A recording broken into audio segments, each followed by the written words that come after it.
you talked about how there's a lot of depression and a lot of loneliness and a lot of anxiety. And talking in psychology, it's often said that there's more depression and there's more loneliness and there's more of all this stuff than there has ever been, as far as we know. Do you think that correlates with this egoism that we've kind of turned to in our society? We're turning away from this community that you're discussing, and it's becoming less religious and more spiritual. Does that make sense? What I'm kind of getting at? You're a psychology major, right? So you're a psychology major asking this kind of a question of a literature major? Yeah. I think we've got things reversed here. I feel like just from your lecture, it was awesome and answered a lot of my personal questions that I've been praying about. And so I feel like you're in a position to answer it. I don't know. I don't know. Yeah, I don't know. It just seems to me that we have infiltrations of all kinds of false ideas that have crept into in highly influential ways in your generation. Like one thing I encounter is a lot of this, I call it faux Buddhism, right?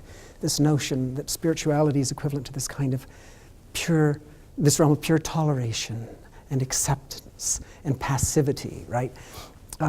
Whereas in fact, Eastern religion is deeply invested in the notion of absolute structures and fabrics of reality with which we have to conform if we are going to wend our way fruitfully through, right, the texture of reality.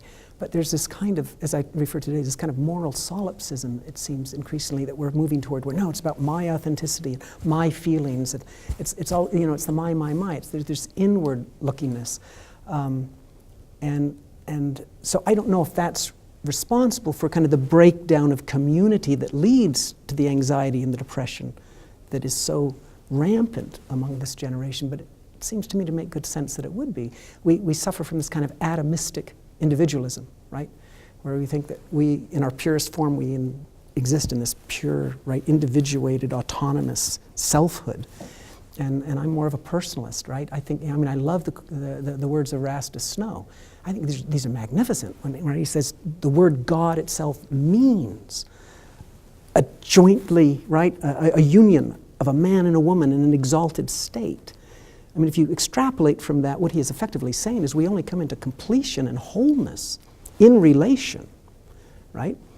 And I think that we've lost that insight. And I think the beauty of the restoration is that it tries to form us and shape us in that direction at every stage.